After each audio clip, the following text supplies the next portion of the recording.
Detalye ng makabagong teknolohiyang ginamit ng Inmarsat para matukoy ang kinalalagyan ng Malaysian Airlines MH370 nasa linya ng telepono si Emil Carrion. Emil, good morning. Maraming salamat sa iyo, Pia, at magandang umaga. Isang mensahe mula sa social media na Twitter ang bumulaga sa mga nakaabang sa bagong kaganapan sa nawawalang Malaysian Airlines.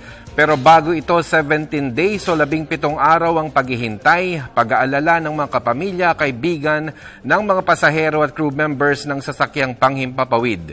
Inmarsat o ang kumpanyang nakabase sa London, United Kingdom, ang nagkaroon ng malaking bahagi sa pagkakatukoy sa pinagbagsakan ng Malaysian Airlines Flight MH370.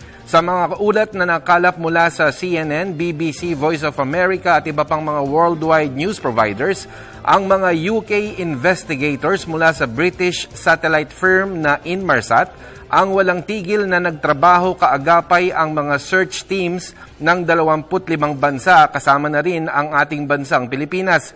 Humigit kumulang 1,500 trabahador ang namamasukan sa Inmarsat sa headquarters nito sa London, sa mga regional offices, centers, sales offices, installation and maintenance centers at satellite ground stations sa iba't ibang sulok ng daigdig.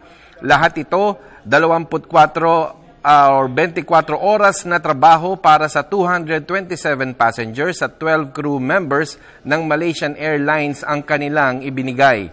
Ang Inmarsat ay gumagamit ng makabagong pamamaraan o new technology, new techniques para mapag-aralan ng detalye ng nangyaring aksidente sa MH370. Kabilang na dito ang pag-backtrack o pagtingin ulit sa ilang buwan, ilang linggong lipad ng mga iba pang Malaysian Airlines sa kaparehong flight track sa bahagi ng Southern Indian Ocean, Strait of Malacca, South China Sea at sa pinanggalingan nito sa Kuala Lumpur, Malaysia patungo sa destinasyon nito sa Beijing, China.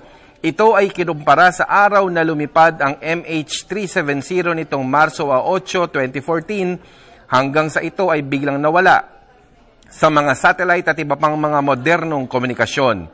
Gamit ang iba pang makabagong teknolohiya, galing ng mga eksperto at mahalagang analysis ng mga Inmarsat experts, ay natagpuan sa bahagi ng ang Malaysian Airlines Boeing 777 MH370. Para sa Telebisyon ng Bayan, ako si Emil Carrion.